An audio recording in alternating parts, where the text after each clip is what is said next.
Hi ಎಲ್ಲರಿಗೂ ನಮಸ್ಕಾರ friends, life Riders ಚಾನಲ್ಗೆ ಸ್ವಾಗತ.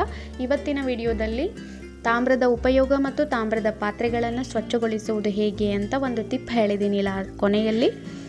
ಸಾಮಾನ್ಯವಾಗಿ ನಮ್ಮ ದೇಹದಲ್ಲಿ 0.5 to 3.5 ಗ್ರಾಮ್ ತನಕ ತಾಮ್ರ ಇರುತ್ತೆ. ಪ್ರಮುಖವಾಗಿ ತಾಮ್ರ ನಮ್ಮ ದೇಹದಲ್ಲಿ ಎಂಜೈಮ್ ಆಗಿ ಕೆಲಸ ಮಾಡುತ್ತದೆ. ಅಷ್ಟೇ ಅಲ್ಲ, ಕೊಲಾಜೈನ್ ಉತ್ಪಾದನೆ ಮಾಡಲಿಕ್ಕೆ ಹೆಲ್ಪ್ ಆಗುತ್ತೆ.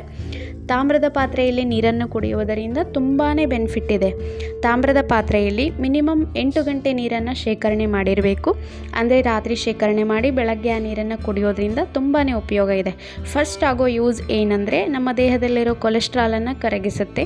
ಮೀನ್ಸ್ ನಾವು ವೆಯ್ಟ್ ಲಾಸ್ ಮಾಡೋಕ್ಕೆ ಹೆಲ್ಪ್ ಆಗುತ್ತೆ. ಅಂದರೆ ನಮ್ಮ ದೇಹದಲ್ಲಿ ಎಕ್ಸ್ಟ್ರಾ ಕೊಲೆಸ್ಟ್ರಾಲ್ ಏನಿದೆ ಅದನ್ನು ರಿಮೂವ್ ಮಾಡಲಿಕ್ಕೆ ಹೆಲ್ಪ್ ಆಗುತ್ತೆ. ನಮ್ಮ ಬಾಡಿಲಿ ವಿಷ ಪದಾರ್ಥಗಳೇನಾದರೂ ಸೇರಿಕೊಂಡಿದ್ರೆ ಅದನ್ನು ಹೊರಗೆ ಹಾಕುತ್ತೆ. ಅಷ್ಟೇ ಅಲ್ಲ, ಮಲಬದ್ಧತೆಯಿಂದ ಮುಕ್ತಿ ಕೊಡುತ್ತೆ, ಜೀರ್ಣಶಕ್ತಿಯನ್ನು ಜಾಸ್ತಿ ಮಾಡುತ್ತೆ.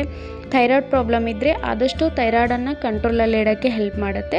ಈ ತರಹದ ಜಗ್ಗಲ್ಲಿ ನೀರನ್ನು ಸ್ಟೋರ್ ಮಾಡಿಕೊಂಡು ಕುಡಿಯೋದ್ರಿಂದ ಬ್ಲಡ್ ಸರ್ಕ್ಯುಲೇಷನ್ ಇಂಪ್ರೂವ್ ಆಗುತ್ತೆ, ಹಾರ್ಟ್ ಫಂಕ್ಷನ್ ಚೆನ್ನಾಗಿ ಆಗುತ್ತೆ.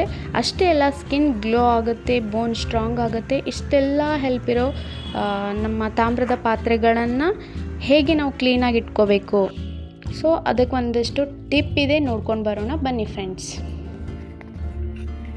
ಉಪ್ಪು ಮತ್ತು ಸ್ವಲ್ಪ ರಂಗೋಲಿ, ಒಂದು ಲೆಮನನ್ನು ತೊಗೊಂಡಿದ್ದೀನಿ. ಸೊ ಈ ಲೆಮನನ್ನು ಇದರಲ್ಲಿ ಎದ್ಬಿಟ್ಟು ಸ್ಕ್ರಬ್ ಮಾಡ್ತಾ ಬನ್ನಿ. ನೋಡಿ ಎಷ್ಟು ಕೊಳೆ ಆಗಿದೆ. ಸೊ ಈ ಥರ ಸ್ಕ್ರಬ್ ಮಾಡ್ತಾ ಬರೋದ್ರಿಂದ ತುಂಬ ಕ್ಲೀನಾಗಿ ಬರುತ್ತೆ.